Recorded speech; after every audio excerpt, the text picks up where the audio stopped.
Bangladesh cricket বোর্ডের সভাপতির পদটি এখন যেন সেই মিউজিক্যাল চেয়ার খেলার চেয়ার হয়ে দাঁড়িয়েছে।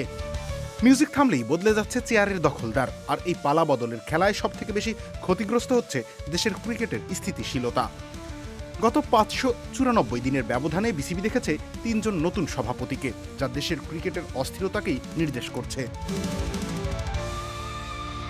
5 আগস্ট সরকার পতনের পর কট্টর রাজনৈতিক পরিবার থেকে আসা এবং নিজেই সরকারি দলের প্রতিনিধি হওয়ায় দেশ ছাড়েন সাবেক বোর্ড সভাপতি নাজমুল হাসান পাপন।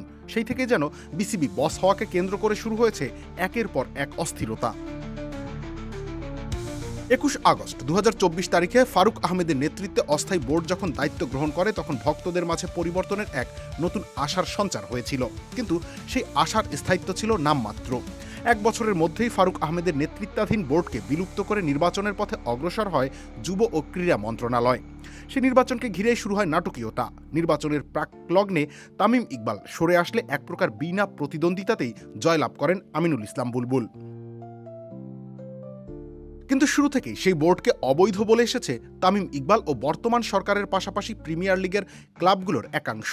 সেই প্রেক্ষিতে এপ্রিল মাস এলেও মাঠে গড়ায়নি ঢাকা প্রিমিয়ার লিগের আসর। সর্বশেষ 7 এপ্রিল 2026 তারিখে আবারও এলো রদবদল। আমিনুল ইসলাম বুলবুলের নেতৃত্বাধীন বোর্ডকে ভেঙে অ্যাডহক কমিটি গঠন করে মন্ত্রণালয়। এই কমিটির নেতৃত্বে রয়েছেন সাবেক বাংলাদেশি অধিনায়ক তামিম ইকবাল। 3 মাসের মধ্যে আবারও নির্বাচন অনুষ্ঠিত হওয়ার কথা রয়েছে।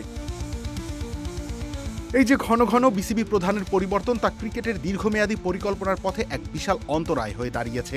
বিসিবির এই সিংহাসন কি শুধু রাজনৈতিক পট পরিবর্তন বা ব্যক্তিগত ইমেজের লড়াইয়ের জায়গা? প্রশ্নটি এখন কোটি কোটি ক্রিকেট ভক্তর।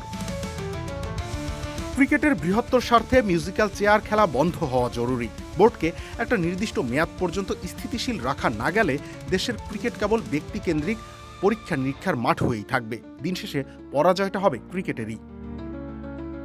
রবিউল ইসলাম রানী, খেলা 71।